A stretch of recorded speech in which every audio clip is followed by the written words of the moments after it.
Okay. Mic check in the room. We're live. Cameos on a Tuesday night. We kept it in the same schedule despite our best efforts. Thank you, Sam, for hopping in here. I am O'Shaughnessy. This is Samson. This is Cameos. If you haven't heard, we are your weekly debrief on all things comic books, anime, movies, and everything else. If you got an acronym that fits Cameos, we'll talk about it. That's not a guarantee, but there's a good chance we'll talk about it. We'll talk about it amongst ourselves. We'll talk about it amongst ourselves. We'll bring it in the Discord and see if it's worthy to record on air. So, yeah, a lot has happened since the last time we recorded. I feel like it's been weeks, but it really was just 7 days ago that we last spoke. I guess to kick things off here, you want to do Miss Marvel, the penultimate episode? Oh, what is that? Oh, that's a train. Oh, yeah, sorry. I was like, dude, that is a wild ringtone. Yeah, so you want to start it off with let's Miss Marvel and Thor? Oh, we do those as one? Yeah, let's do our Marvel happenings. Oh, I thought we were just going to skip Miss Marvel altogether. What? No, it's the penultimate episode. There's only one left. We can't abandon it now. All right. Well, it'll be quick. It'll be a quick one for sure. I mean, this was a shorter episode, right? Yeah, it was only 30 minutes, and that really threw me off. 30 minutes, and the entire thing was a flashback onto Miss Marvel's. Honestly, she's pretty bad. Great grandmother. Mm-hmm. She was pretty hot. Yeah. I had feelings. Nicole and I both agreed. We were like, wow, this is like the most attractive casting they've gotten in quite some time.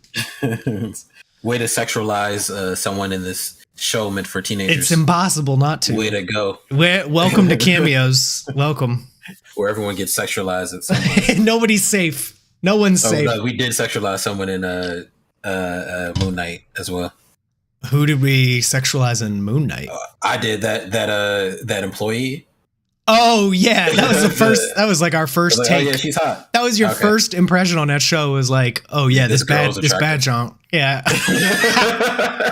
Never mind. I didn't even know who you were talking about because she was such a minor part of that show. Yeah. But yeah, no, great grandma makes the appearance here. We get to see all about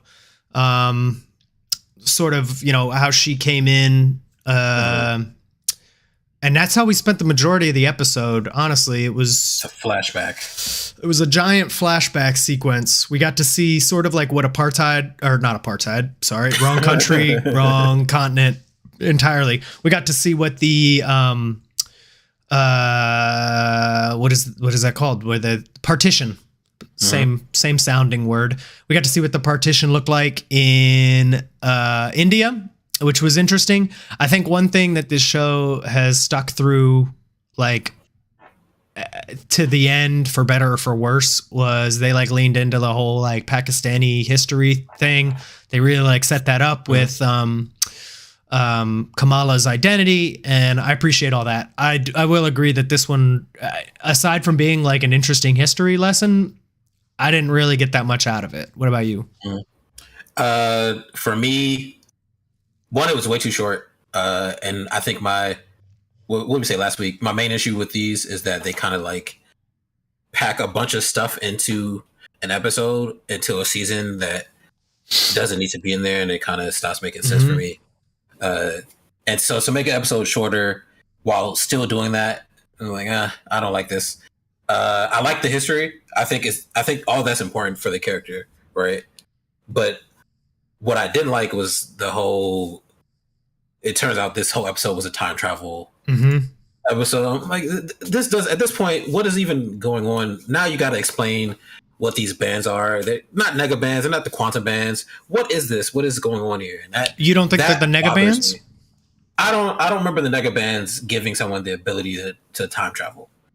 Right? It doesn't open. It's not like it doesn't open rifts in the quantum realm, so you can like Ant-Man your way into another part of time. Like they, you know what I mean? They're playing fast and loose with the time travel at this point.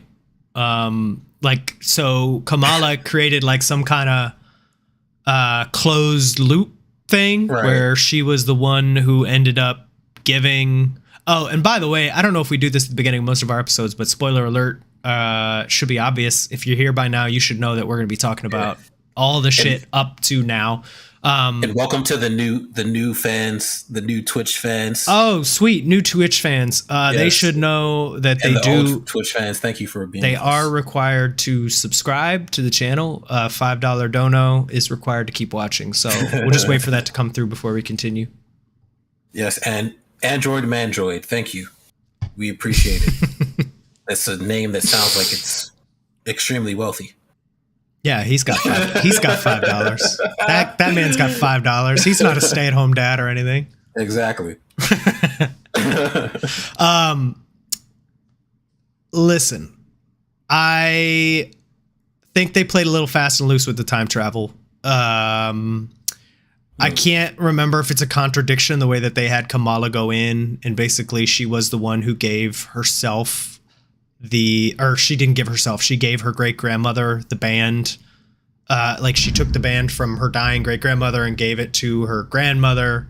Yes. And that apparently doesn't cause any time variation because that's the way that it's always supposed to have happened. Mm. I don't know. There was just a lot to unpack there in a very short period of time after the 20-minute flashback where like I knew when grandma had been talking about the twinkling lights led her to the train, it was obvious that was the magic that was coming from the bands, right? I don't think that was a surprise to anybody. That was obvious. It wasn't obvious that it was Kamala that did it. Right. Right. But I think for me, this whole in Endgame, right? Mm-hmm. They established how time travel works. And I remember being mad in Endgame when they completely ignored what they had just established the entire movie by sending Captain America back in time and letting him age through this same timeline. They already told us this is not how time travel works. Right. So now here we are in a world where we know that this is canon. It's part of this entire like Marvel universe where you know how time travel works. You know that so that's my thing is events like of Endgame happen. Like it doesn't make sense at this point. Now you're just kind of.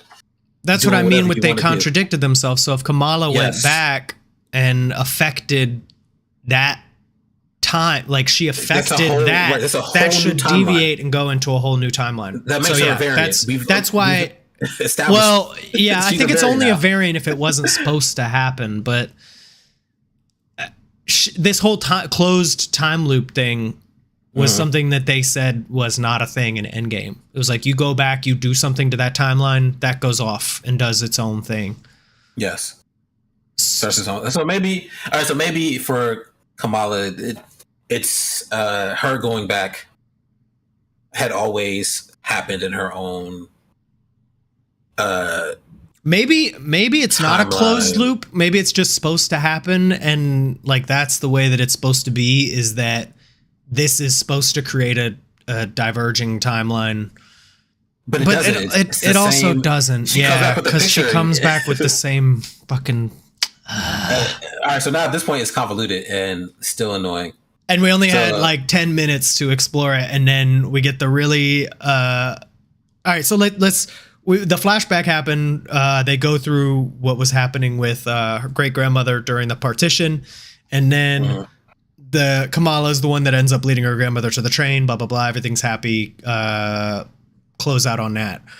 We then flash back into the here and now. Evil great grandmother lady is somehow convinced that she doesn't need to be evil anymore, and she closes the gate, but then the gate goes into her son for some reason. Goes into Kamran. And now he has the power. Why? I don't know. So I think they established like if you're born in this place, so if you're from the Jinn dimension and you're born in the Earth realm, you can harness the power. That's why Kamala has abilities. I think that's what they kind of establish episode 2 or 3, whatever episode that was, when they introduce her as the clandestine and the djinn and all that. So I think that's why. But I also thought that you need the bangle to access the power. So maybe you don't. Maybe the power is always. And now we're getting to Doctor Strange, like, oh, the power is inside you the whole time. But so maybe that's it. The power is always there. But where did they establish Mortal Kombat? I appreciate knowing the reference. That's exactly what I intended. Where did they establish that this portal thing could then be it could inhabit the body of one of them? They don't. So maybe like great grandma was dying and she was like, "Come run," and then it just like it exploded and then it went into him. And even though he was nowhere near here, he was like halfway across the world. I just thought that was a little weird. And then we get like a really hokey hugging out scene between all the generations of the ladies. I get what they were going for. I feel like it almost felt like there were two different teams like writing this. There was like the superhero team that was writing her superhero shit, and then there was the team writing her like actual young adult Xena warrior princess storyline. You know what I mean? Like, yeah, the whole like family, like, oh, be yourself kind of thing. And it just feels like they like threw those together without a lot of cohesion. I thought her like High School Musical bullshit was way more interesting than the superhero stuff ended up being. Yeah, honestly, I agree. I like more of the story about her family and her culture than I do about any of the superhero stuff. And sorry, chat, I do see you. I'm not ignoring the chat. I'm ignoring to Greek. The difference. But yeah, I think I agree with you, because at this point, and sorry for the thunder outside. It's a storm in our area. But I think the superhero stuff doesn't make sense to me anymore. Like, it's disjointed. It's kind of all over the place.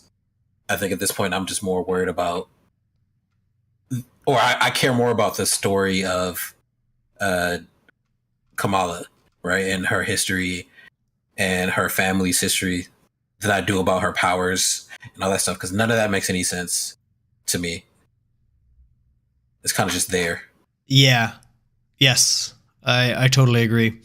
It was a little disappointing. We'll get the series finale tomorrow, but I want to know more about how they're going to be taking this from here. It's just interesting. I think the show started off really well and it had really good reception, for the people that watched it.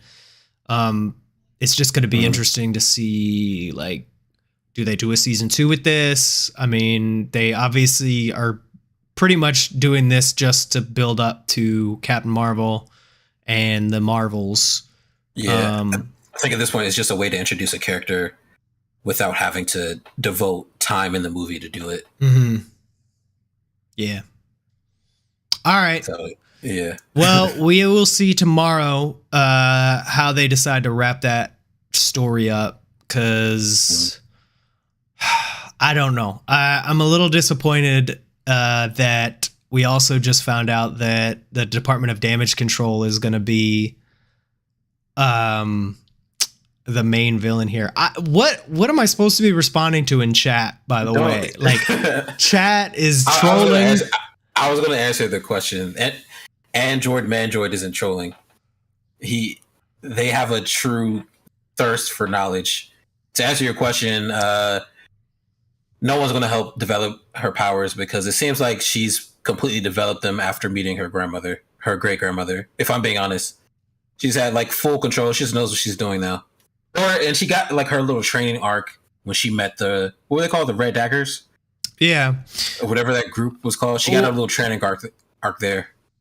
So now she's ready, and she found the power inside. She found the power of heart also. She's got the power of heart. No, I think Captain Marvel will end up helping. Like, she'll be her protege. This would be like a new Tony Stark, Spider-Man kind of relationship. Yes, I think I agree. I think they'll be like proteges, but I don't think Captain Marvel will actually train her. I think she'll be annoyed that she's there. Like it's just this fangirl that's convenient because she has this ability. All right, you can come along. Yeah. But yeah, at this point, it's just the power of heart, and she's like ready. The power of a heart. And that's why I wish like this whole show was like either her, season 1, just her training, learning about her powers and her history, or something else. It's like it's just too much. They threw way too much in here, and yeah, the Department of Damage Control being the big bad, as we saw at the very end. What did they blew up Bruno's apartment? The very last scene. So yeah, that's unnecessary. Come on, man. Leave this man alone. Poor Bruno. Bruno's minding his business, trying Poor to go to couch. Bruno. He like Just sucks it up, trying to help out Kamran, and then Department of Damage Control just comes in there and blows up his spot. The room, seeing this innocent civilian in there. They got to stop, man.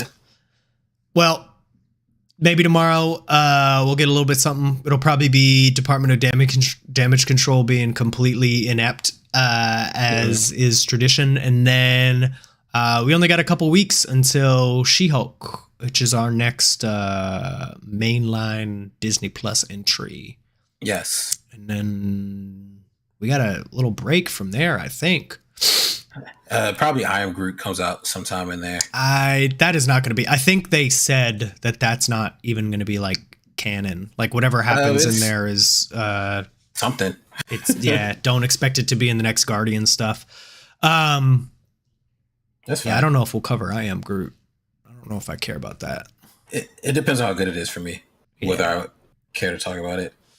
All right, so our other piece of Marvel property that dropped last week, Thor: Love and Thunder. So this has been way more of a controversial release than I thought it was going to be. I just kind of expected people to be like, oh, this was just either more Ragnarok, and like they either like it or don't like it. So spoilers for Thor: Love and Thunder. Yeah, sorry if you haven't seen it. Oh, if you haven't seen it, we're gonna get out. Yeah, get out for a second. We'll call you back when we move on to our favorite thing to talk about. Our favorite, yeah. We'll talk about the boys here in about 15. Thor: Love and Thunder. So right out the gate, I feel like you and I both appreciated this movie. I thought it was funny. Yeah. Yeah. Not really good, but it was pretty good. 7 out of 10 for me. I enjoyed it. Better than Doctor Strange. So it was actually worth seeing. I too would give this movie probably somewhere between like a 7 and a 7.5 out of 10. Maybe like a 7.25. I think some of the jokes went a little bit too far. They leaned a little bit too into the humor, and some of them didn't land. Some of them were hilarious. Like I thought the whole like personifying Stormbreaker as being jealous of Mjolnir, like that was hilarious to me. Every time yes. he was trying to like call the hammer over, and then Stormbreaker like comes up behind him and like turns, and he's like, "Oh yes, you, always you." I thought that whole bit was really funny. I thought all that landed well. It was very hilarious. I thought the goats. The goats worked for me, man. Even though it's a meme from like 10 years ago, it's something that you like. It's not something that like he just missed on. It's not like they tried to pull out some meme that just went stale. This is like it's like a classic, and they used it a lot, and then they didn't use it for like 35 minutes, and then all of a sudden the goats, like when they collided with Gore's planet at the end, and they just like scream out of nowhere. It's like It was very hilarious to me. Yeah, I liked the goats. I would say, and I think one of our friends brought this up. Oh, actually, to Greek, he's in the chat. He brought it up too. There wasn't enough god butchering from Gore. Granted, this movie, it was only 2 hours, right? So yeah, but thinking about what they said in the comic run, and like yeah, I would have liked to see Gore like actually butchering gods, because apparently he did he killed a lot more than just some minor yeah, god. yeah. So I really read the whole run leading up to this. I actually just finished like the series. Aaron, I can't remember his full name, but the writer of this is the Aaron, like Thor, God of Thunder run, and the whole gore thing, which takes up like the first big chunk of that run, is spent on gore butchering gods. Like you see, it's brutal. It's like you not only get to see him go around and like kill the gods, which I get that they couldn't do what they did in the comics because it was really it was a lot. It was a lot in the comics, but you didn't get to see any of that in the movie, which was a little disappointing. And then the whole arc for like his whole grand plan was that Gore was going to create this bomb that killed gods across space and time, like it killed every god that ever existed or ever will exist. And he was going to use god blood to do that. So he had like a plan and he had a reason, you know, other than just hating gods, which he did. I actually liked that little scene at the beginning of the movie. The what's it called? What is that called when it's a thing before the thing? The pre-something. The pre-intro. Anyway, the way that they introduce Gore is it's not one-to-one with the comics, but it was close enough. It was pretty accurate with how they actually did it. I thought it was a good way to prelude. Like thank you. Oh yeah, thank you. It's a prelude. Thank you, Shinbo. You definitely need a way to what's the word? Not humanize them, but you need a way to beat them. Because I remember, thank you, Cameo Stan as well. I remember the homie Arion. He was talking about how it took Thor like 3 different iterations of Thor to beat the God Butcher. Right? Like he had been fighting him for a long time. You can't do that in a 2-hour movie. So you need a way to defeat him in 2 hours. I think Taika did a great job at creating a storyline where he could be beaten. Not only that, but the introducing Jane as Thor doesn't even happen in this comic run. That this sets up for that, but like this whole run is really just based on Gore, and then you get to see that, oh shit, Jane has cancer, and then she goes off to Asgard at the end of this like series, and that's where she gets her powers, and then she dies, and then she comes back. I was talking to someone about that too, because they said they would have preferred 2 separate movies. So one for Gore and then one for Jane as Thor. I thought it was kind of weird the way that they chose to mash them together, because the Gore stuff, at the end of the day, I think the one criticism that I agree with people on is that there was not enough screen time for Christian Bale. We didn't get to see him butchering any gods. Ultimately, what his arc came down to was he shows up, steals a bunch of kids, and then just starts to ride a comet towards the center of the universe to make a wish. That is not only so different from what happens in the comics, which is fine, like you deviate, do your own thing, as long as it's good. But this was like, it was just it was a boring plot for him. Like he just rode a comet into the middle of the universe for the rest of the movie. And yeah, I think the movie centered more around like Thor and his relationship with Jane. Yeah, and that's fine. And I thought it did a really good job of exploring that, I thought. Yeah, but I agree. I wish we would have got more. Like Christian Bale was definitely the best part of the movie. Christian Bale, and then the Russell Crowe's cameo is not a cameo because he really was in there all the time. Yeah, the Matt Damon's cameo was. I thought that was pretty good. That one went on a little too long for me, but I did like the callback. Melissa McCarthy is Hell. Yeah, that was all great. But I think the best part is Gore. Has out, and then again Stormbreaker also. I like the Stormbreaker. Yeah, but jealousy things. I thought everybody was really, really, really good in this movie, particularly Christian Bale. But also, what's her name? Valkyrie. Tessa Thompson. She was awesome. Jane Lady Sif came back. I do really appreciate that we got to see that she didn't die. Yeah, I had completely forgot about her. I thought she died in Ragnarok. they left her out, and a lot of people were saying they did that on purpose because, as some of you may know, read the comics, she's like one of Thor's main love interests. Like I think he has kids with her in some universes and stuff like that. So, yeah, that was cool to see that they left that door open. Oh yeah. And now all this makes me want to look into Eternity more, because I don't remember anything about Eternity in the comics. Oh, sorry. Also, before I forget, when they were going to the gates of Eternity, something that we noticed was like there was like a statue of the Living Tribunal there.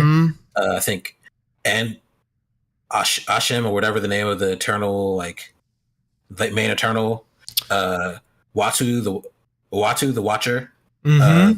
The Watcher was there. Yeah, the Watcher was there. I appreciated that they had all these statues of like all these god characters in the movie, and then setting up for Hercules was also great. Yeah, no, I like the casting for Hercules a lot. But no, going back to we've seen like a lot of references to the Living Tribunal over the last couple movies or films, things like that. So that's going to be interesting to see if they like pull into that at all. I don't know a lot about him. They're getting into all that god stuff, so I think it's getting close to the time. Yeah, the Hercules thing was awesome. I really liked that a lot. The cast by, it's the same guy that plays what's his name in Ted Lasso. I love that actor. I can't remember his name off the top of my head, but he's fantastic. That's going to be so good. Hercules like butts heads with Thor a lot, and then they end up being buddies, but that's going to be interesting to see how they play that out. And this means we get more Russell Crowe, Zeus, which was another, I love that scene. That was a very hilarious scene. Everything was funny to me. Yeah. Yeah, it's him being all flamboyant with the like he's like throwing the thing around and it like went all over the place and was just doing the most. Yeah, he was definitely being the most. No, I really appreciated that. Other nitpicks. Nitpicks, more gore. I kind of wish it was longer.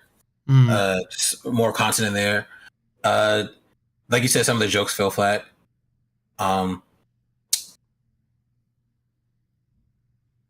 Maybe more explanation of like eternity. I didn't think so when they were going to make a wish of eternity. I didn't think that meant that eternity would turn into the child. You mean I thought it just meant that eternity would bring the child to life. Yeah. But now this girl is eternity. So I'm going to look more into like that in the comics. So the girl's name I think is Love.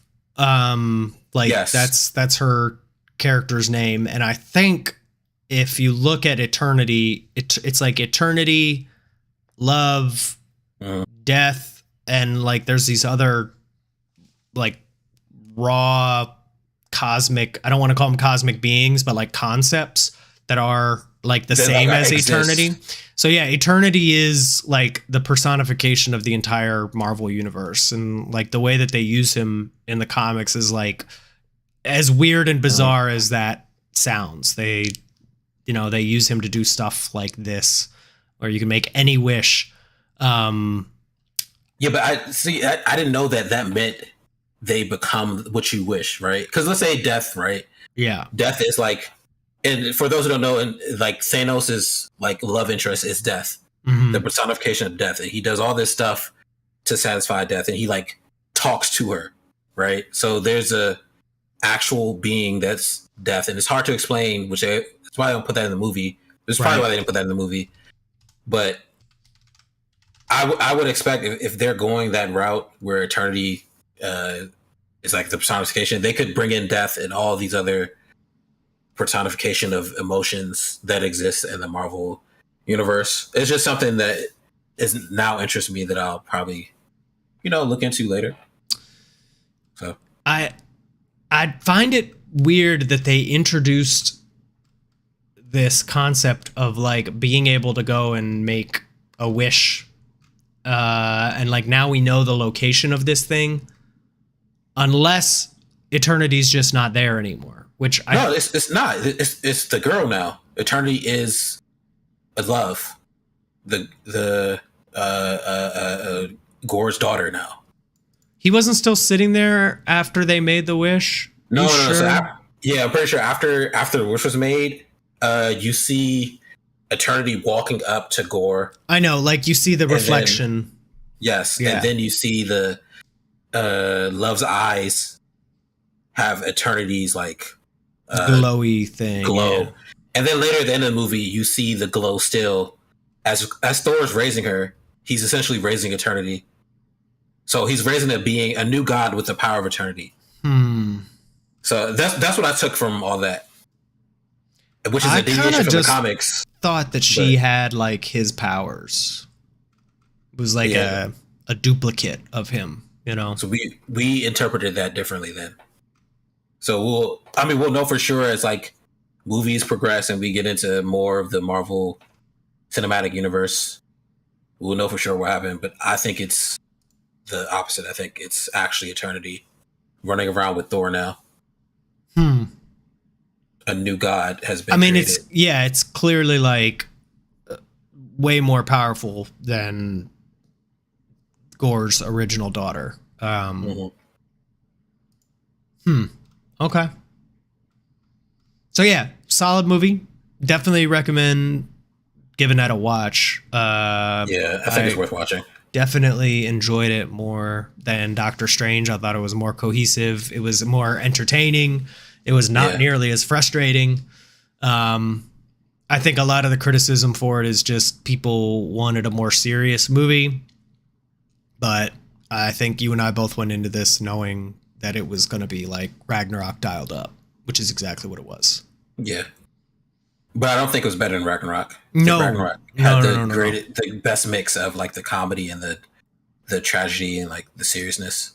Ragnarok definitely balanced it the best, for sure.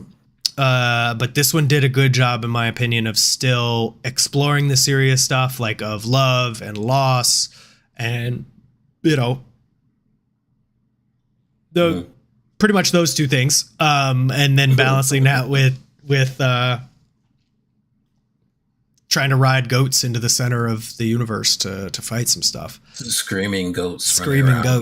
Very hilarious. No, some of the fighting was amazing in this. Some of the cinematography was really, really cool. I thought the CG was good too. I like how they're consistent about how space looks through all the Marvel movie properties. Space looks the same, so I really like that. I appreciate that too. All right, cool. So go see it. Go see it if you haven't. Go see it again if you want. But that'll do it on that one. Next week, we got the final episode of Miss Marvel.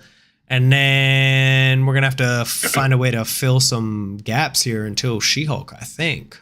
We got a couple weeks. Because, we're going to have to discuss what we're going to cover. If you guys want us to cover anything in particular, let us know. Yeah. You know how to reach us. Send us some fan mail. Yeah, there you go. It's stuff you might want to hear about or hear explained or that you're interested in. Stuff on cameos. Yeah. All right. Well, cool. Let's close it out on MCU happenings. Until next time. Peace. I was going to try to scream like the goat, but then I realized my voice too deep, so I have nothing. I lost my voice. I can't do it. Maybe next time. Screaming goats next time. All right. So let's go. Let's talk about something else that came out last week. As in The Boys. Yes, the final episode. Season finale. Yep. 8 episodes long, but it went by really fast. I don't know if they're going to continue to do this like 3-episode release thing at the beginning of each season, but it really makes it like we only got 5 weeks of it, and 5 weeks is not enough. But I'm not mad about how it ended. It was there were some big surprises in there. Queen Maeve pulling the hero card out of nowhere. Yeah, and nothing that we expected to happen, which is I appreciate. Well, I don't remember what we predicted. Nothing that we predicted happened. So what did we predict? At least my prediction was that they Soldier Boy would like embrace Homelander and they just be trashed together, and now they have to deal with both of them. Right. I think yours was that he still kill Soldier Boy and then double down on the trashness, I think. I don't remember, but I do remember that we were both wrong. Yeah. Yeah. But I don't care. I don't care about being wrong. I'm just glad it was good.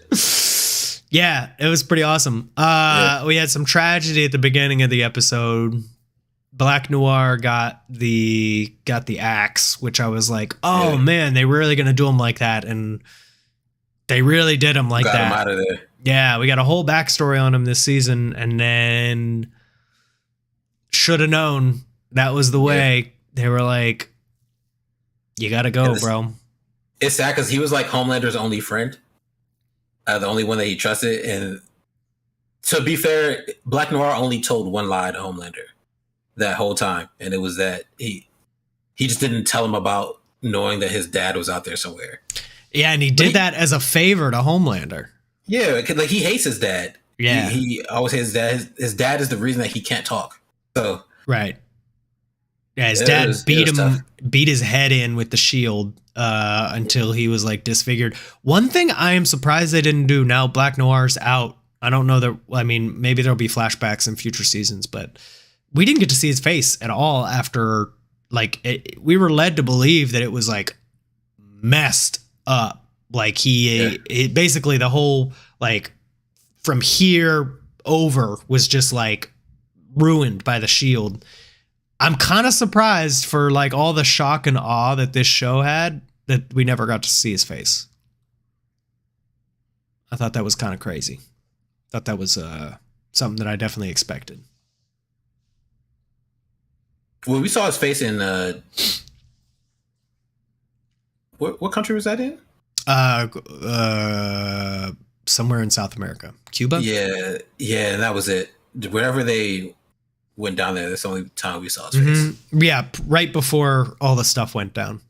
Yeah, it's fine. Yeah, I was just I thought it was interesting. I thought that they would definitely do it. What else? We got Homelander picked up his boy Ryan. Was not expecting sentimentality out of Homelander in this last episode. That was kind of surprising. He went, saw his son throwing the baseball by himself, and like, oh yeah, nice throw. And now his son's looking for love because Butcher, what did Butcher say? Butcher like told him he hated him, something like that. Like Butcher did the Harry and the Hendersons thing where he like threw the ball at him or threw the stick at him, and he was like, "Get out of here! Nobody wants you. Nobody loves you." But it was really just to like spare him, to like get him safe. It kind of backfired. It really backfired because then Homelander shows up and he's like, well, this happened in the 7th episode, but it very much mattered in this episode where Homelander shows up and he's like, you know, that's not your fault, right? And he like meant it. He genuinely meant it because it's like, and the kid can relate because the kid's like, oh shit, it's not my fault. Like imagine saying that to a 10-year-old kid that just killed his mom. It wouldn't matter who was saying it, you know? Yeah. So now he's getting the love that he wants. And he's about to go down the wrong path. He's with his dad, biological dad. What else we got? We got our boy A-Train. My favorite turnaround. He's trying. Oh man, is he trying? He's trying. Lost his brother though. Too little, too late. Yeah, I feel bad for A-Train. I hope he gets like a redemption arc. I'm glad he's still alive and can atone. I'm all for a black man atoning for their sins. So let's hope A-Train gets his redemption arc. I think the last thing that we got from him was him walking out of his brother's spot. Unloved. His brother doesn't want him around, and that's the only person. His brother's like, you killed him, didn't you? And he was like, I didn't want that. I wanted my kids to see that these guys can get arrested. Like, he wanted to give his kids hope, whereas A-Train just wanted revenge. Yeah. But you feel it. Like, I felt bad for A-Train in that moment, because I was just like, he is grappling with this, like, does he want what's in his own best interest, which is to just suck it up and go along for the ride, or like his own personal feelings on everything is like, well, this is fucked up. Like, he's starting to see it for what it is. And like, throughout all of that, he takes it out on this like white supremacist asshole, over policing Blue Hawk guy. And it, as the audience, you're like, awesome. Like, that's some redemption. But then the brother points out, like, no, that's like just for you. You have to help the rest of us by seeing that this can like change from within. And his brother didn't give him the satisfaction. And that's why I hope maybe next season he earns his place next to his brother again. Maybe he like he does good. He starts being a true hero. Starts holding heroes accountable. I think he's dead. I think A-Train's dead at the end of next season. I mean, I think he'll die, but after atoning. Yes. Right? Yeah, he'll After die in the something. Yeah, he'll die in some like truly selfless act. Yes. I mean, we saw, because like the reason that I say I think he's gonna die, because I just feel like they've completed his story. You know what I mean? Like, the last thing for him to do is to like do some grand gesture that basically reverses all of his assholery, because he's never going to be on the good guys team. You know what I mean? Like, he's not going to be one of the boys. I don't think he can't be. No, he killed Huey's first love. He can't be. Huey is definitely not over that. Huey's not going to forgive him like that. He did way too much. He fought Starlight. He just in this season, he's the one that got Starlight's like old boyfriend killed, Mark. So I don't see him. I see him doing some big thing as like sort of like what we saw Maeve do in this episode, where it was like a big change of character kind of development thing. I think Maeve is pretty much done too. We saw what happened with Maeve. I'm kind of surprised they didn't actually kill her. I was shocked too, but I don't mind that. Let her go and live her best life. A surprisingly happy ending for me. Yes, and I'm glad like she got to square up, got her licks in. You know, that was brutal. Yes, I'm glad she was training. You could tell it paid off. Got Homelander washed. Homelander got to learn how to box or something. Got the straw in the ear. That was horrible to watch. Made his nose bleed. I didn't think it was possible. So I'm very happy about that. And then I'm glad she got blown away and just lost the Vienna blood. Yeah. But we also know that there's a potential that she could get her powers back, right? Because we saw she could. She could. So I'm still glad that she's alive. I think she deserved that. Fingers crossed she's out. I think she somehow survived all of this. I don't see how they bring her back in. I'm sure Homelander will find her at some point. If he cares enough to find her, he's going to find her and do something with it, because he was still doing that creepy stuff where he wanted her eggs. Right. But when maybe he'll find out later, oh, you don't have your V anymore.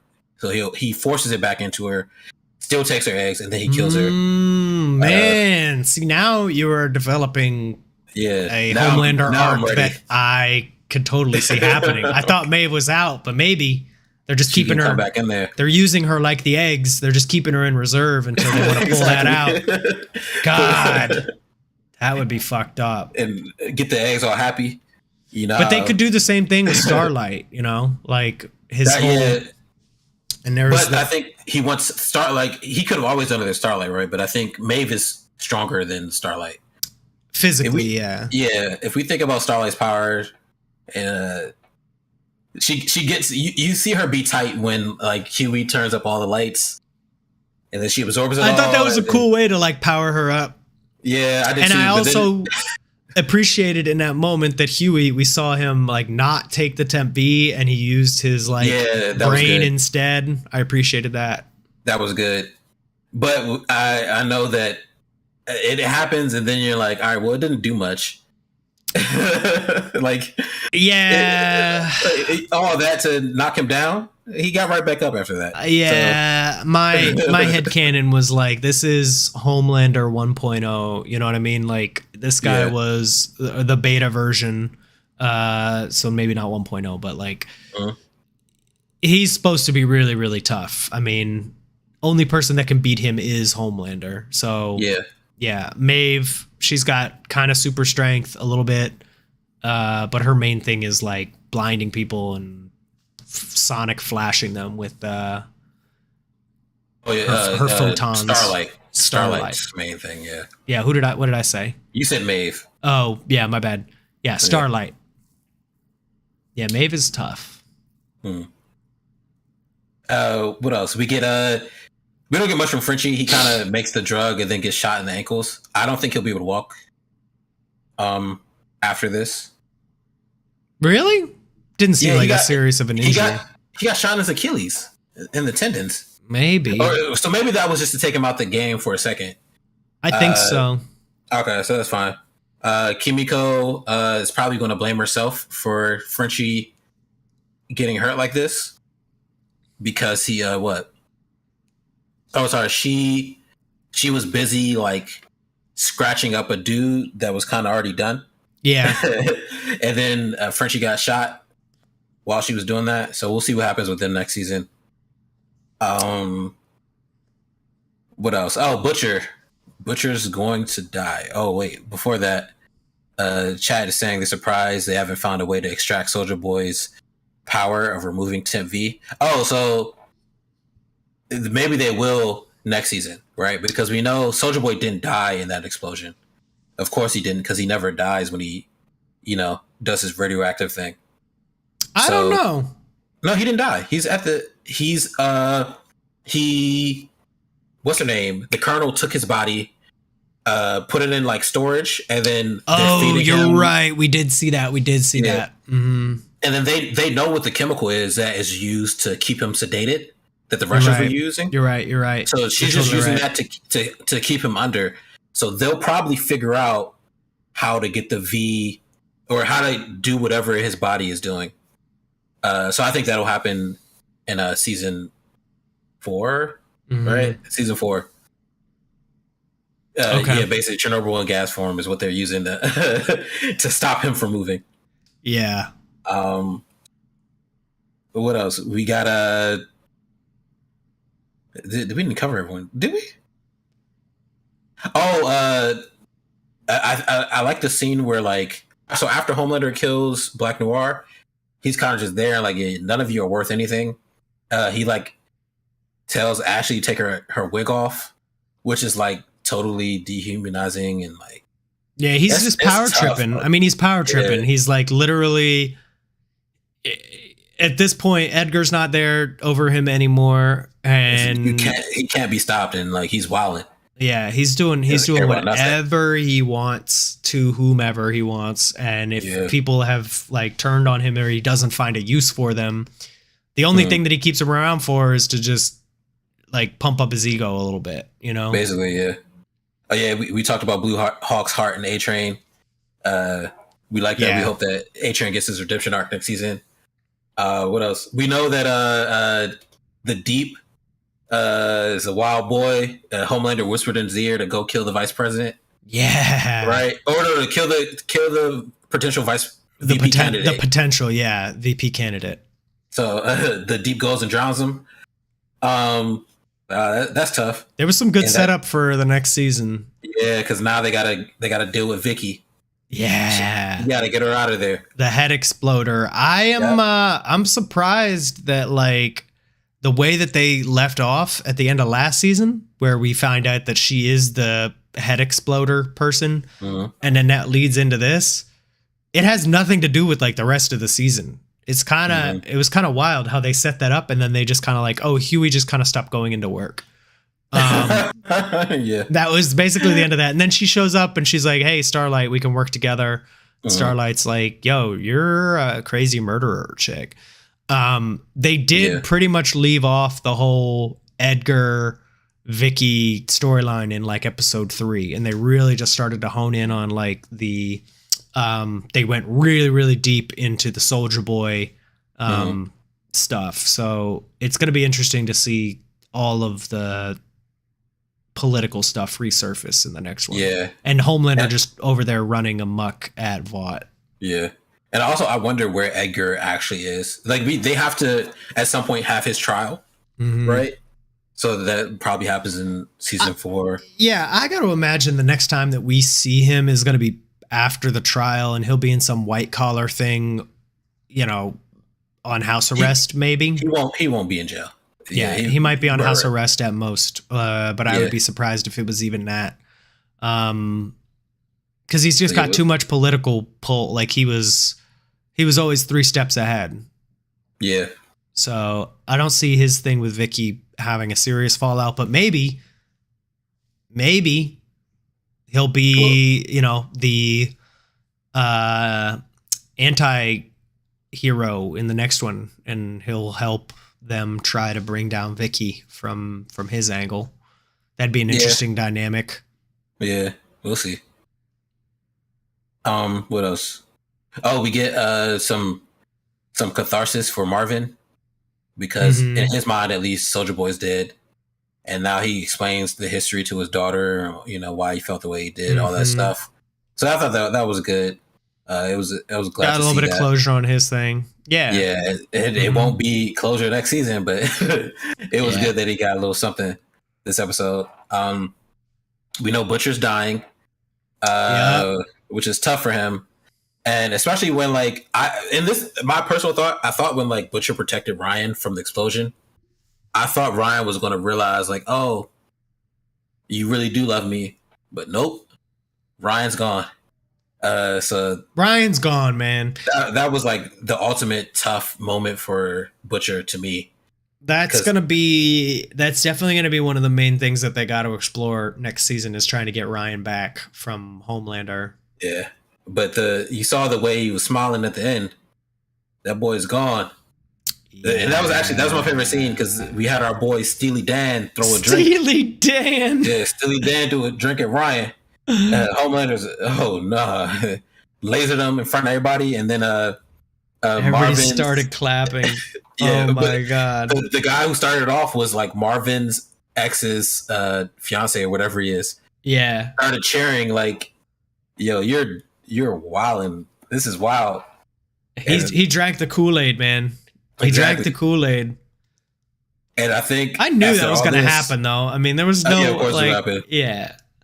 As soon as I saw that, I was like, they're going to cheer for this shit. Yeah. Like, nah. These fucking people. They're wilding. But I think after all this, I think Ryan's going to be worse than Homelander at that point. I don't think Ryan is beyond saving. No, I don't think he's beyond saving. But I do think, like, if he saw his dad laser someone in the head and then he smiled about it, so he just watched the murder and he smiled. I think at some point he's going to be wilding and going to be so much worse than Homelander is now, because Homelander wouldn't have dared to do that anytime before. Yeah. Right? Yeah, like 2 months ago. Right, but now Ryan just has the audacity. He's just, it is what it is. Watch your mouth. They've seen that you can be whoever you want to be, and they'll applaud you for being honest. Yeah, no consequences. They love it. So I think I think that's he's a good point. I think they can save him, but I think it's gonna be like some wilding going on before he gets saved. I could definitely see a scene or two next season where Ryan is doing some horrible shit, and even Homelander is like, "Whoa, hey, there's a time and a place," and then Ryan's like, "Why?" And then he like lasers some lady's head off or something like that. I could totally see that happening. I want it to be like something super cute, right? Like I want a puppy to bite him, and like Ryan looks at the puppy and immediately lasers the puppy. What the fuck? And then Homelander's like, "Yo, that didn't even hurt you. What was the point?" God, maybe you should write for this show. I wanted to be so wild and like. Were you like applauding when the octopus got eaten in the season? Great stuff. Fuck that octopus. Oh yeah, hold on. Speaking of octopus, the Deep's like ex writes a book and goes on the news talking about the Oh deep. my God, In Too Deep. Her book was called In Too Deep. First of all, great title. Yeah. Also, great movie if you've never seen In Too Deep. I have go not. see that. It's great. Fun fact: Kanye West has a line. I was in too deep like Mekhi Phifer. Mekhi Phifer is not in Too Deep. It is Omar Epps. Don't try to question his lyrics. You can't understand them. But that's a great. That was a great scene to me. Great book. So I wonder what's going to happen with the Deep. He's already like a joke. My God, he is so funny to watch. Yeah. Like him be the biggest idiot in the show. Yeah. It's always so funny to watch. Yes. Oh, also now, speaking of that, Homelander has to rebuild the Seven. Yeah. Right. Because at this point, it's just Deep and A-Train and Homelander. Yep. So I'm wondering if like Homelander is going to build a team of like just trash ass people.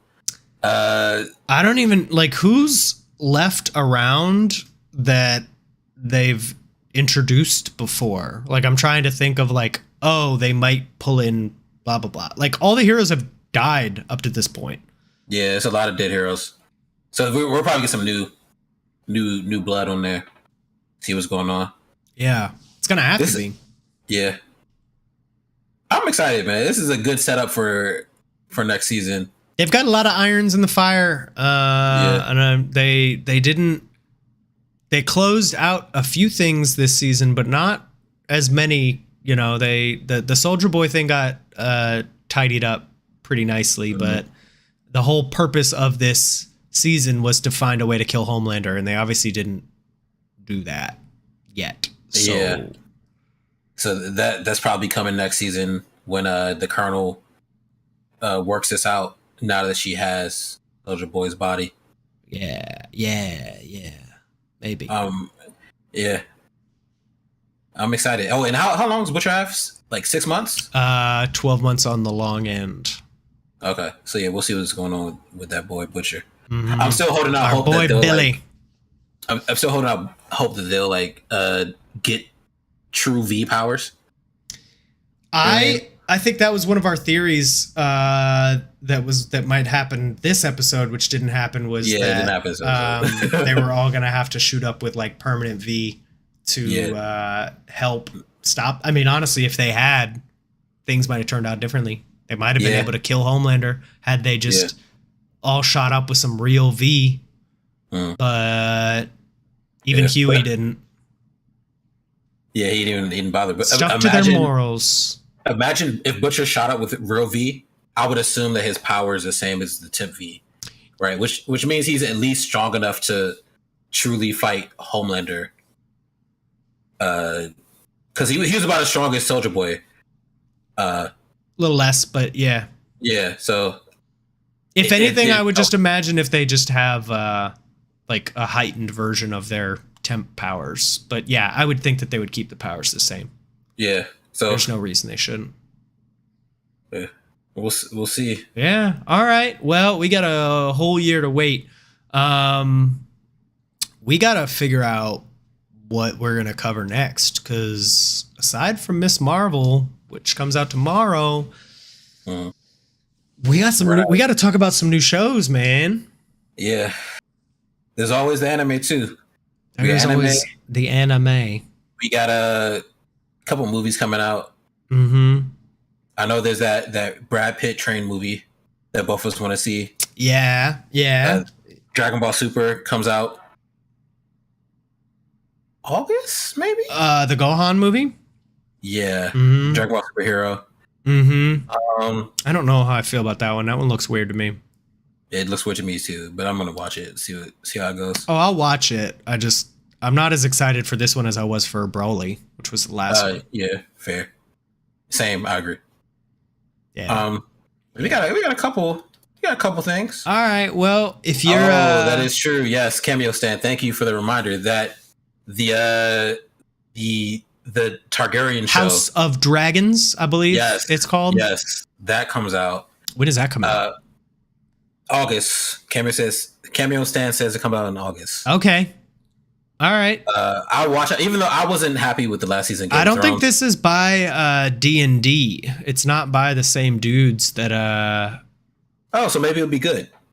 I mean, they were good with the show when they had a direction on it, but since this is like all new material, I don't know that I would want them doing it. They were good until they didn't. They were good until they ran out of books to base things off of. And then what's his name? J.R.R. Martin was like, "Hey, so here's what happens. Go forth."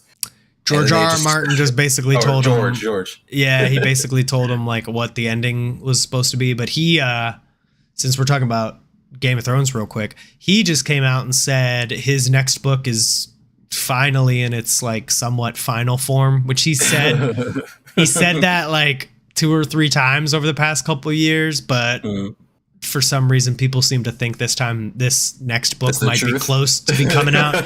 And he had said in there, he was like, a lot of the things that happened in the show are not going to happen in the books. And of course they're not, because the show was on something else. They're like scrambling it, like But anyway, this House of Dragons show could be pretty dope. So we'll give it a shot. I'll cover that if you want to watch it. No, I'll definitely watch it. Cool. I don't expect anything from it, is what I was saying. Going low expectations. Yeah, given how Game of Thrones won't be disappointed. Right. Yeah. So there's that. I think so. We got a couple things. We'll talk more. And again, so I think we'll definitely talk about that. But if there's anything else you want to see, let us know. If you're watching anything and you care to hear us either rip it apart or stand over it, let us know. Yeah, we'll definitely take a look. All right. Well, chances are it won't live up to the hype of The Boys, though, because there's only one of those around. If everything was as good as The Boys, it would be, I don't know. I'd stop working, I think. Be watching shit full time. Yeah. We'll catch you guys back here next Tuesday. Check us out, 7:30, 8 p.m., sometime around there. Be on the lookout for updates. I didn't post anything on Twitter today because I wasn't sure if we were going to be streaming. Been under the weather, but we have lives. We got lives. Well, I'm just recovering. My nasally voice should have given that away, but next time I'll try to give everybody a little bit of heads up exactly when we'll be going live and what we're going to be talking about. But until then, it's been real. Yeah. Thank you. Yeah. I cannot do that.